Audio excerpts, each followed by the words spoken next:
So we've started this little tradition of inviting people over to our house every Sunday after church. We make a huge batch of waffles, and as many people want to come, we've got a waffle for them, and it's kind of just grown organically. In the beginning, we were just making waffles for our family. We've got 4 kids and roommates living on our 3rd floor. And then over time, it just kept growing. And 30 to 50 on a big week, maybe. People love the waffles. We're trying to instill into our kids, and I think my parents did this well, that home is not always meant to be some castle or sanctuary where we hole up and remove ourselves from the world and get privacy and have this isolated little bubble. It's a resource we've been given that we can use to invite people in and make them feel loved, make them feel welcome, make them feel cared for. The root is we always did dinner together as a family. Not always, but almost every night. So it really became a thing that pulled us together. But we both grew up in families that made family dinner a priority. Yeah, I was the oldest of 9. So we just had big Sunday dinners all our life, It was wonderful. I know that being a Gottrod gave me a refuge and something to sink my teeth into, that I was always part of that. And that was very comforting. It's something that I was raised around. My parents definitely modeled that generosity, opening your home, feeding people, being unfazed by the mess that comes into your home when you invite a bunch of people. And I mean the actual mess that people make, but also that people's lives are messy sometimes. And we're inviting that into our home. And my parents have always been just unfazed by that. I mean, they gather people all the time. We look at ourselves as home missionaries, so we can share Jesus to people that don't know Jesus. We wanted people to see a Christian family. How do they love each other? How do they connect? And it's just fun to just let people know, hey, you're welcome, we love you, For Joel and Carrie doing waffles, we didn't know they were doing that at first, and then we didn't know the scope of it. And we were over there recently on a Sunday, and we're so surprised.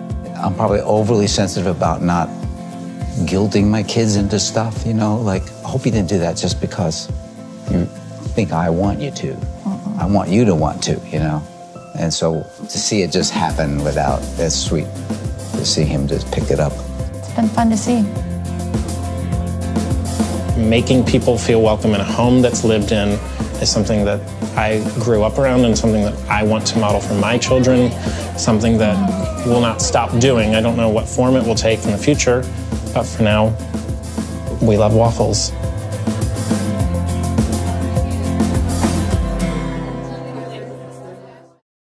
I'm going to talk about long-term, living for the long term. Every time I give a talk here, anybody talks at Crossroads, there's a percentage of us that are dialed in like, oh man, that's exactly what I wanted to hear. And then there's a percentage of us like, meh.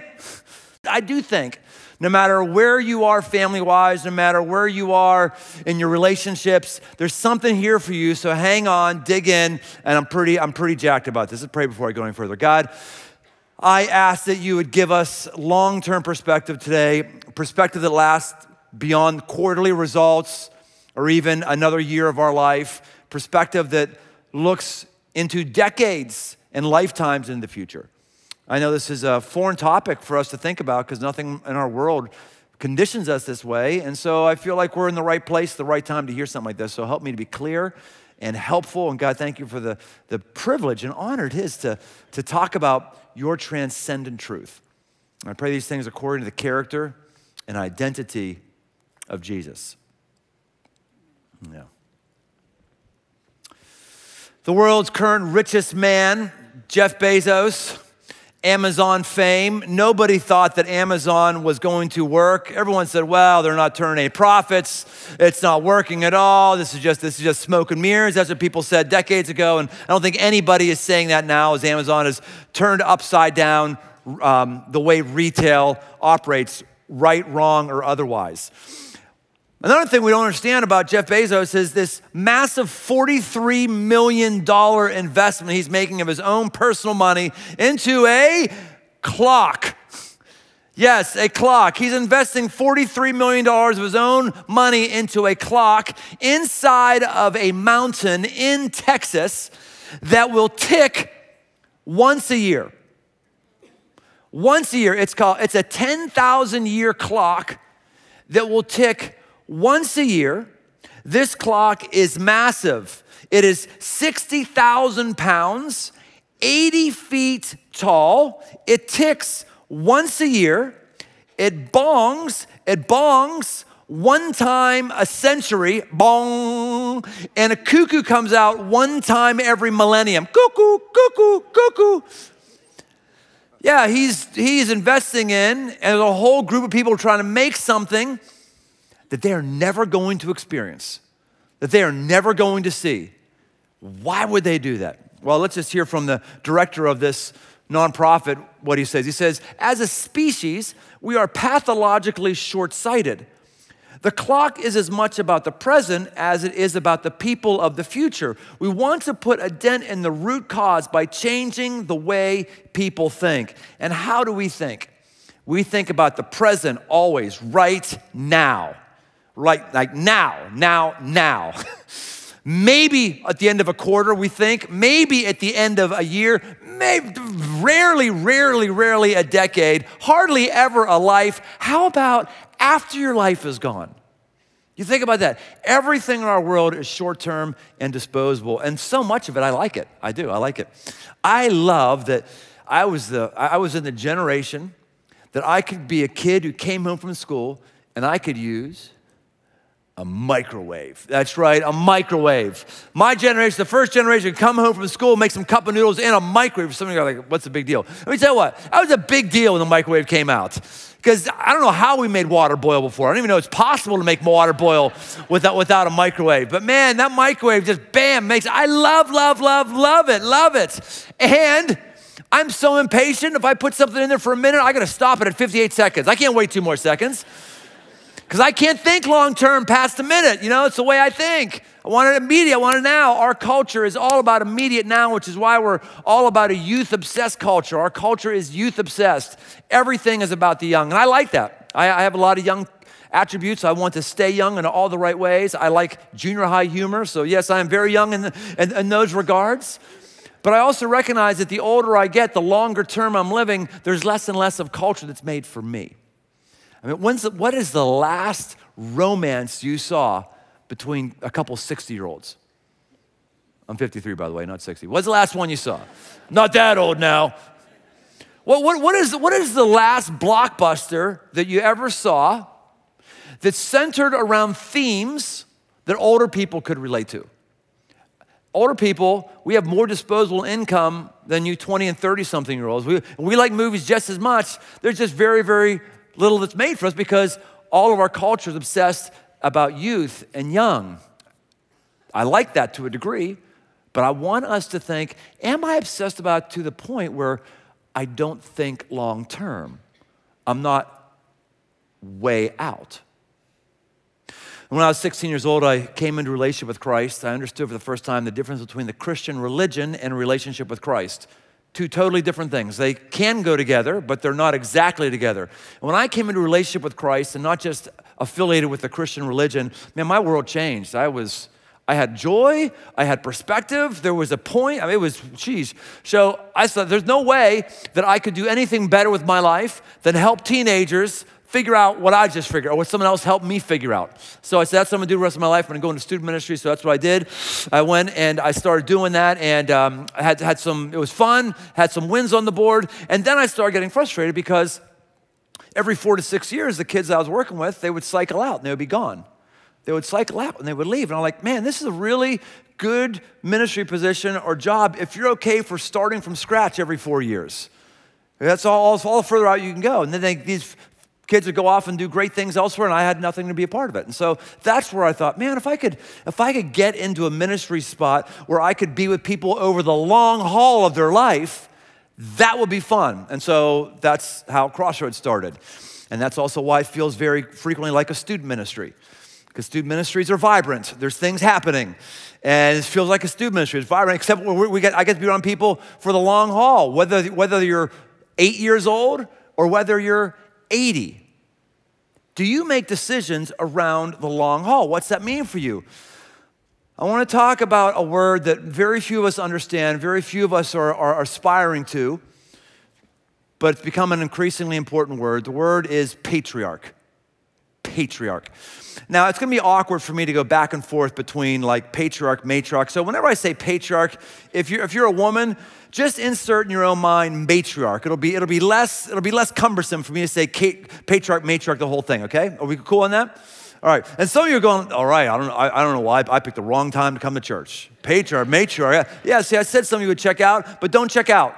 Because if you're checking out because of that, there could be something spiritually wrong. In the book of Hebrews, chapter 11, there's what's known as the Hall of Faith. The Hall of Faith. It just goes through and it highlights all these heroes in the Old Testament, says this guy did this, and then this woman did this, and it goes through this thing saying, these people are amazing. Look how wonderful they lived their life. And then at the very end of it, look what it says.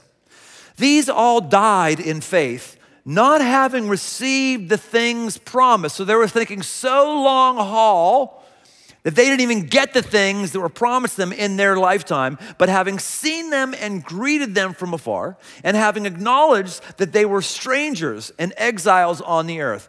If you choose to be a person who's about long term, not just this quarter, this week, this year, this earning statement, if you choose to live long term, you will feel like a foreign alien because everything in our world is quick, consumptive, immediate satisfaction. But as it is, they desire a better country, that is a heavenly one. Therefore, God is not ashamed to be called their God, for he has prepared for them a city. Therefore, God is not ashamed to be called their God. Let me ask you something. Would God be ashamed that you would call him your God? Like, we don't like to think about God that way. Wait, God, let's just read the Bible here. Therefore, he is not ashamed to be. Who is it that God is ashamed to be called their God? In the context of this, he's ashamed to be called the God of people who only think short term. He's ashamed to be called the God of people who are only about how good I feel this day, this week, this month, even this life. He is proud to be called the God of the people who have a big vision and are going someplace and are thinking past their lifetime. How do you think past your lifetime? You think past your lifetime by thinking people. People. The most important thing that you and I will ever invest in, will ever engage in, is people. Most important thing. People, bar none. Because people will always outlive you. Because people will always give value. I see more and more people who are like bringing their dogs into breweries and stuff like that.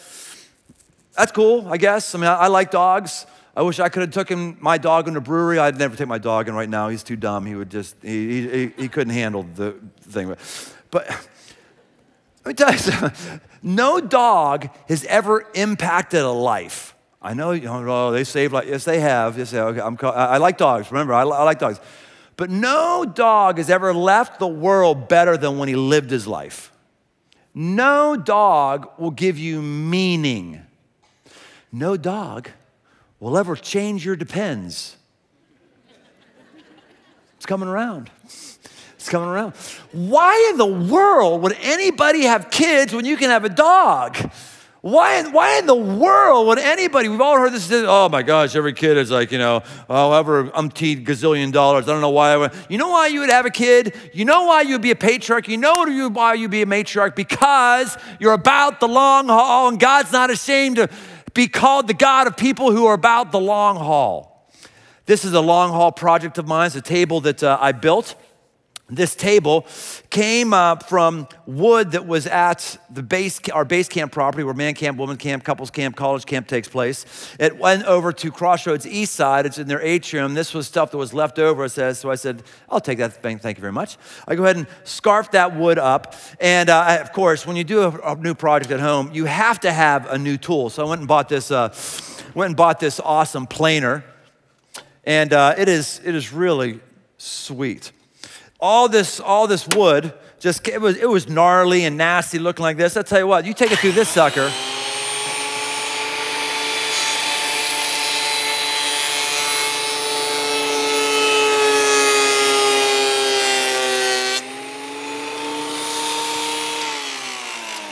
Some of you are really freaking out. I don't have any safety glasses on right now. I know, so I'm gonna do it again.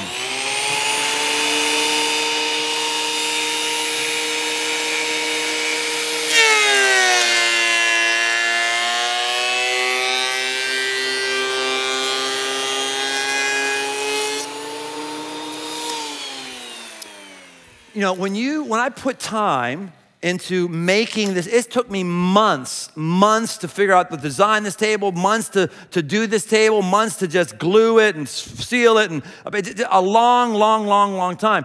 And the reason I did wasn't because, and it was this exact wood that's in this, it wasn't because I couldn't afford a table this big.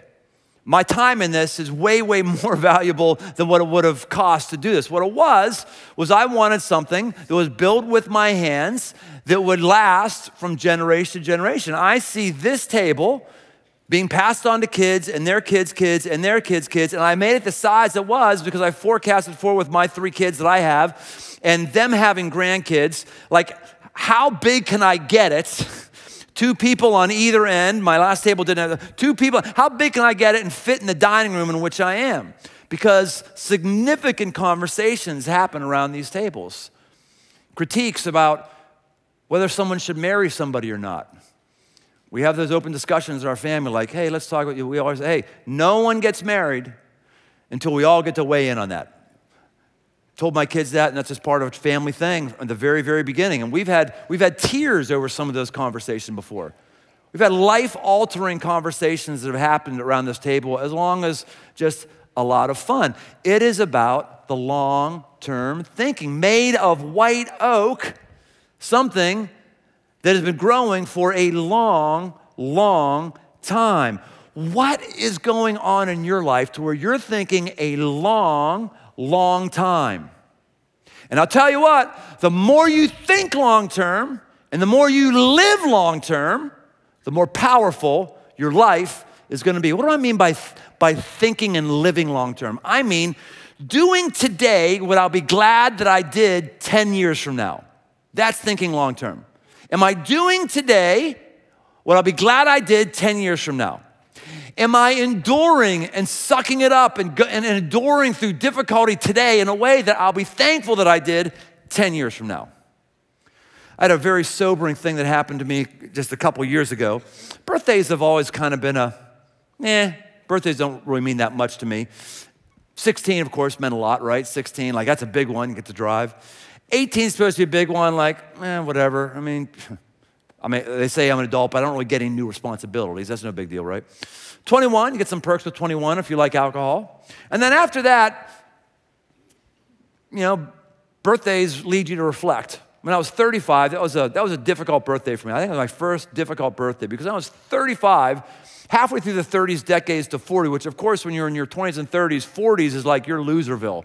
If you're in your 40s, man, you got issues. You may as well, you should thank the good Lord for every 5 minutes you live your life because you're 40-year-olds, man, they're out of it. So when I'm 35, it dawned on me, oh my gosh, I've always thought myself as a young leader.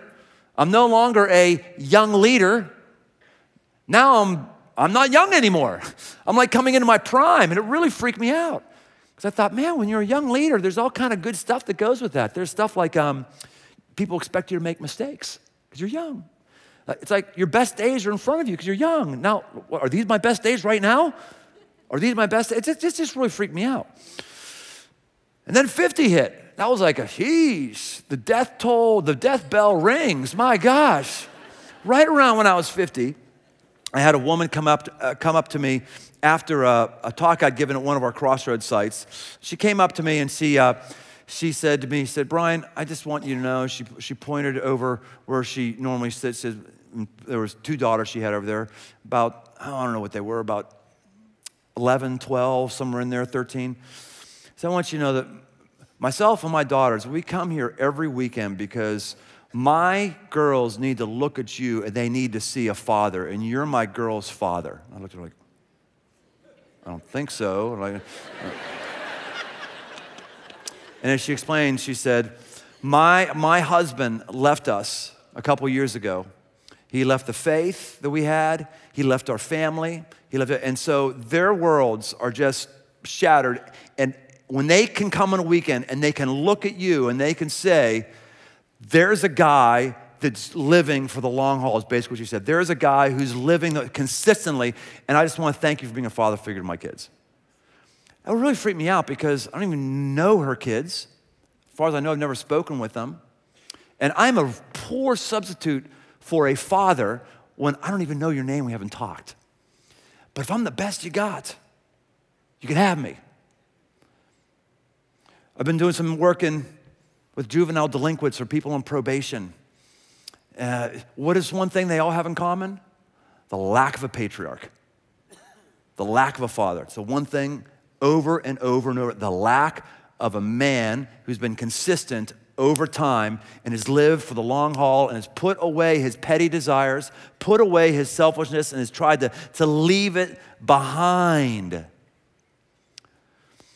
There is a need for patriarchs and matriarchs. And the only ones who are ever going to be patriarchs and matriarchs are the ones who are going to endure through the difficulty right now and are going to build something that they're not going to taste fruit of, maybe not in their lifetime. Maybe not in their lifetime. I had such a good time the other night. We had a celebration with everybody who had made I'm in commitments and made commitments and fulfilled those commitments. It was an amazing time. Just celebrating all those names. My gosh, it was a high. Can I hear from anybody who was there how great that evening was? It was amazing. It was amazing. And all of us were just swept away in the grace of God because we thought, man, we endured something for 3 years earlier, and it was all for people. It was all for people. And the joy that we had for the long-term thing of 3 years was huge. It was massive. By the way, we still have some people finishing, and we want to be able to celebrate you when you finish. We've got people who are in through the obsess journey, and that's going to be doing this year. We're looking forward to having other celebrations for those who are in for the long haul about blessing people and complete. Because we want to reward. Our church should be one place where we should reward long-term thinking and long-term behavior. Because nowhere else in the world are we getting strokes for that. Everything else in the world is to think immediate, right now. Titus chapter 2, verses 1 and following says, older men are to be sober-minded, dignified, self-controlled, sound in faith, in love, and in steadfastness. Older women, likewise, are to be reverent in behavior, not slanderers or slaves to much wine.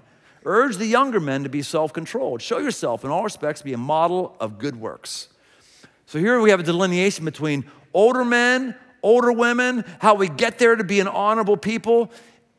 And it would be great if we were a culture that valued our old. We don't value our old because we're all about the now immediate and not the old. I ran across a study or a theory just this last week that says that maybe one of the reasons why Alzheimer's is running rampant in our culture, in our Western culture, where it doesn't run rampant in Eastern cultures, is because we've convinced ourselves in our culture that when I get old, I'm less valuable. We've convinced ourselves that when I get old, I have less to offer, where in Eastern cultures, that's not the understanding. Eastern cultures, the older you get, the more you have to offer, because the more real-world experience you have, and the more value you actually give to society. With us, no. Absolutely the opposite. It's the young that brings the value. Even though the young makes the most mistakes, the young has the least experience, and the young has built the least things of long-lasting value. Is it any wonder? Well, we feel like my life's done when we've been brainwashed by a culture that's all about the short term. And I'm telling you, if you want to be about a God who's excited about you and not ashamed for you, using God's words, we need to be about the long term, making decisions now that will be a blessing long term. That's why I was inspired when I read Elon Musk's biography. Elon Musk is arguably the greatest entrepreneur of our time, maybe of all time, radically changing the auto industry, changing the transportation industry, got Hyperloop thing going on, changing the space industry. Guy is just like crazy. There's nothing I've ever read about him that says he has any soft spot for God, any sense of spirituality. Maybe he does, I just never read anything about that. And yet, this guy has 6 kids. And he has 6 kids, and why does he have 6 kids? He has 6 kids because he says, I want my life to last, and I need to develop some smart kids to bless the world, and I'm gone. 6 kids. This is a guy who understands long-term. He understands designing and working on something that would get him to Mars, even though it's probably not gonna happen in his lifetime. He's still working on it because he's about the long term. And he says, my kids are the long term. Of course our birth rates are going down in our culture. Of course they are, because we're all about the short term. America would cease to exist if we didn't have immigrants. We're trying to keep all the immigrants out. We're like, hey, no, we all wanna die. We don't even wanna replace ourselves. We all wanna die. Well, if we're immigrants, we wouldn't be replacing ourselves because we can't think long-term enough to think how we impact the world with a life. Man, when I got turned on to having a kid, it was when I realized it was awesome, my student ministry. I could work 4 years with somebody, but man, I could have a kid, and I could work with this kid from the day I changed her first diaper, all the way through when I give her away from marriage, all the way through holding her first child, all the way through. I can develop somebody spiritually that long? Sign me up. Sign me up. It's hard work. It's expensive, but it's long-term and it's fulfilling. Nelson Henderson says, the true meaning of life is to plant trees under whose shade you do not expect to sit. Planting trees under whose shade we do not expect to sit. Mrs. Geiger was a Sunday school teacher I had at my parents' church. Hated that church, bored me out of my gourd. Like, it was awful. But I tell you, Mrs. Geiger, I still remember the stories she said in Sunday school. I have no idea if Mrs. Geiger had a husband. I don't know. I have no idea if Mrs. Geiger had any kids. I really have no idea. All I remember is she told Bible stories I had not heard before in a way that was winsome and compelling. And it served as a foundation for my Bible reference that served as a foundation for anything I've ever given you. Anything I've ever given you has been influenced in part by Mrs. Geiger. And I have no idea if she had any kids. She was growing trees that were going to give shade that she had no idea. I'm sure she's dead by now. I love that. You might be past the age of being able to have kids. By the way, you might have not been thinking patriarch, matriarch, and you might have been blowing it, but right now you can start new today. You can start new today, right now. Think long-term right now. Forget about the past, think long-term right now. I'm inspired by some people who, like Jerry and Betty Rushing, they're in their 70s. Jerry's on our board, never able to have kids of their own. And they are a father and mother figure to a lot of people because they build into people. Judd and Danny Watkins have a hand in man camp, couples camp, because it's a way for them to parent people, even though they're in their 40s, a way for them to parent people, because it's all about people. We make asks for Kids Club. The ones who stick in Kids Club and volunteer there, they stick because they get it, like, wow, I'm actually affecting a child. Yeah, there's Cheerios all over the place, but I'm actually planting a tree here that will cast shade. Friends, all of us want our life to last. All of it, all of it. I tell you, the one thing that will last is people, is kids. Crossroads will not last. I hope it lasts until I die. I'm building it so it'll last. I'm building it so it'll last. But I don't know. I don't know. Who knows what could happen? Tornadoes could come and wipe out every building we have. I have no idea. But I know my kids are going to last. That effort there is going to, anything I've done with you in your life, it's going to last. This is how a patriarch feels. Let's talk patriarch, because some of you might be deluded when I talk patriarch, that patriarch equals grandpa. No. Anybody can be a grandpa who's old and has grandkids. I'm not talking about being a grandpa. I'm talking about being a patriarch. You don't actually know someone is a patriarch until they die and you see the legacy of their life. That's how you know. Like there's patriarchs named in the New Testament portion of the Bible, talking about who are in the Old Testament part of the Bible. Like New Testament are looking back saying these patriarchs back here. But the New Testament is not calling those folks patriarchs because they don't know until they're dead, really, and what the impact of their life is. In the book of Romans chapter 9, verse 5, it says this, "To them belong the patriarchs, and from their race, according to the flesh, is the Christ, who is God over all, blessed forever. To them belong the patriarchs, the matriarchs." Here's the difference between a grandpa and a patriarch. A grandpa is physically mature. He's not gonna grow anymore. A patriarch is spiritually mature or spiritually maturing. It's about their spiritual depth. It's about their gravitas. What is gravitas? We'll come back to this table in just a minute. What is gravitas? Gravitas is the weight of your life. Gravitas is every time you endure, your character gets built. Gravitas, about every time you do something for 10 years out and you stick at it and you go and you hit that 10 years and you did it, something comes to you. Every time you say no to the things you should be saying no to, every time you're creating trees that are gonna give shade, every time a job is well done, you're building your gravitas, you're building your weight. And so a patriarch happens when he's lived his life for decades, he's lived a congruent life with his God for decades, till he gets to the point where there's just a mass about him. There's just a weightiness, and around that weightiness, there is an orbit. That's why things orbit. That's why the moon orbits the earth, because the earth has the mass, it has the gravitas, if you will. And patriarchs have people who are always around them because of their spiritual maturity, because of their depth of character. Grandpas, oh, it's nice to see grandpa. Oh, wow, good to see grandpa again. You're not longing to be around grandpa because grandpa doesn't have the gravitas. Nice guy, but may not necessarily be a patriarch. A grandpa is retired. A patriarch is working. Grandpas come and visit you because they take off and they go down to Florida, they retire, or they go to the mountains, some place where they just don't work. A patriarch never stops working. He may stop earning a paycheck, but he never stops working. Gosh, Moses, a patriarch, he gets his calling at like age 80.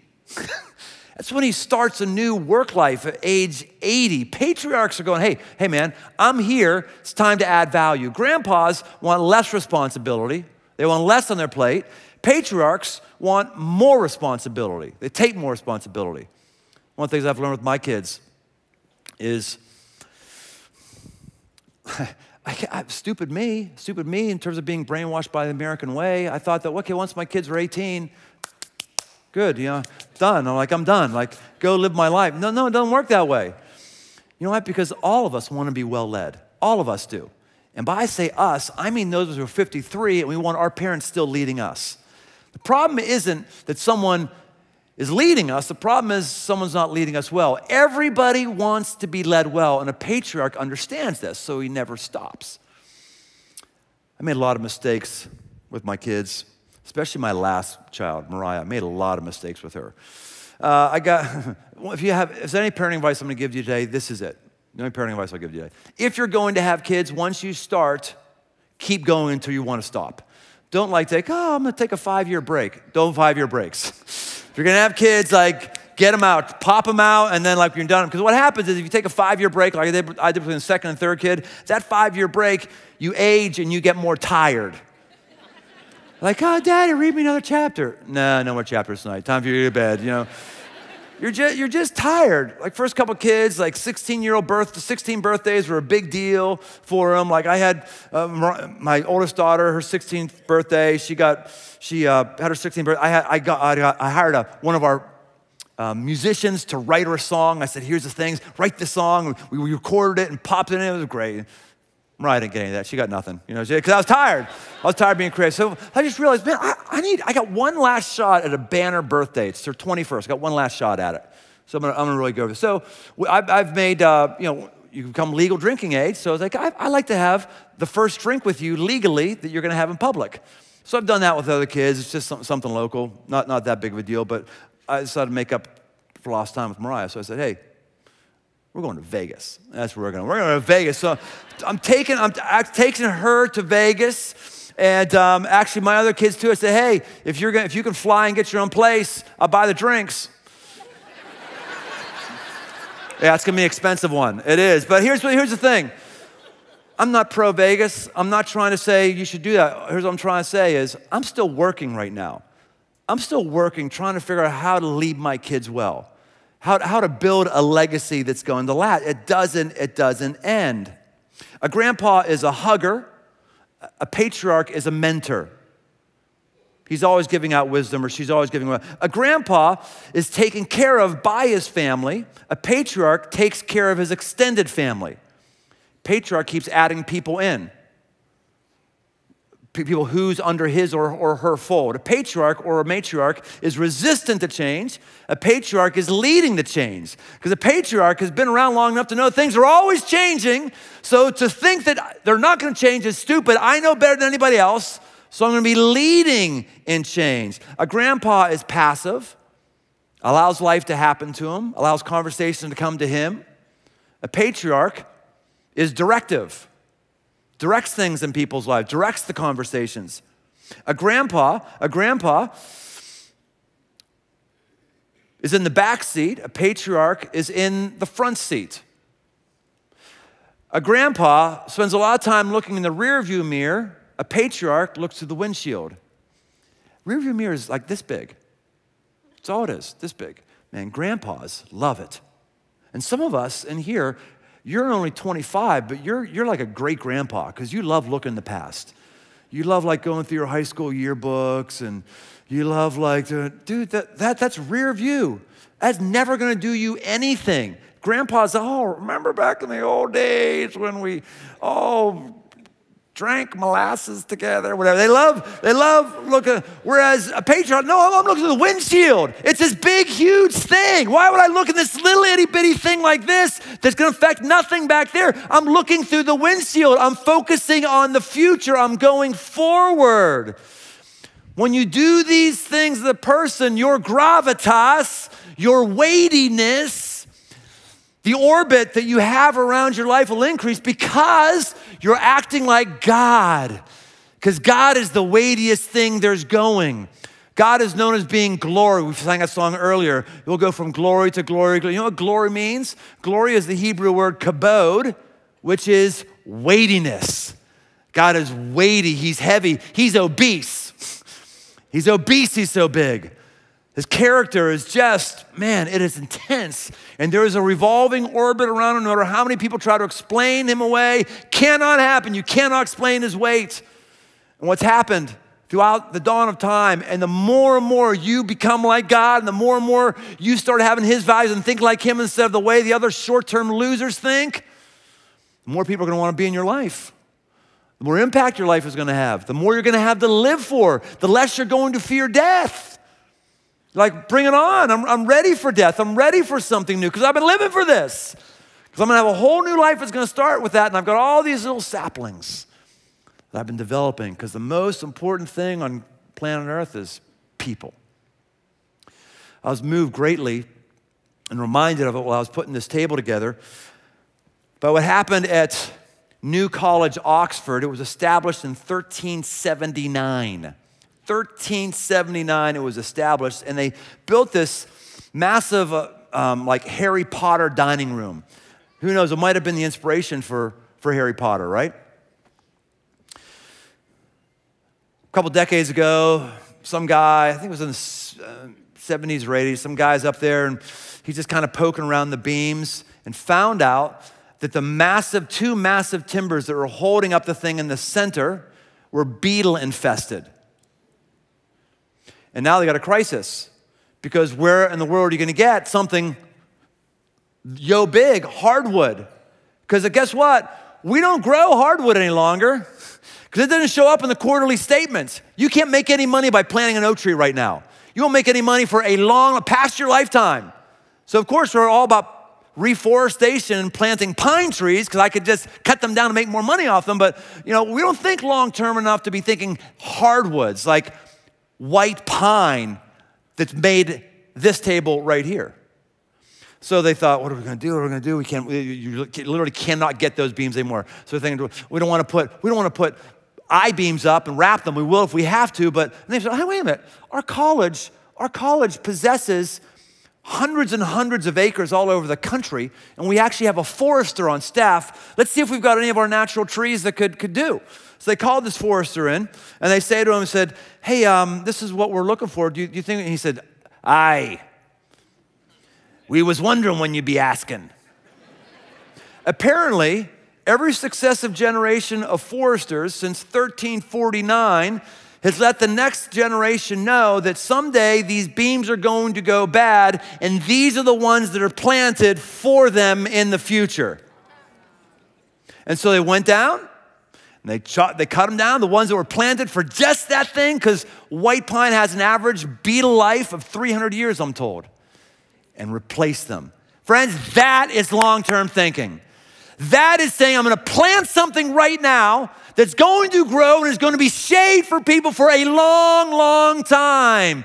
Man, hey, let's stop having God be ashamed of us. Let's start being different. Let's start getting out of our fast food lifestyles. Let's start living for the long haul. Let's enjoy and squeeze every moment of every minute we can. Yes, let's live for the day. Let's do that. Let's take advantage of things, and let's take advantage of the long-term haul of having a weight, gravitas of a patriarch, of a matriarch, being somebody who has substance, who's got character, who's standing the test of time. We're gonna give a memento of white oak today for anyone who wants to stand the test of time. It comes off the exact same land that this wood was done. I cut up some of them myself. And it's gonna be for anybody who says, starting right now, I'm going to be matriarch thinking. I'm going to be patriarch thinking. I'm going the long haul.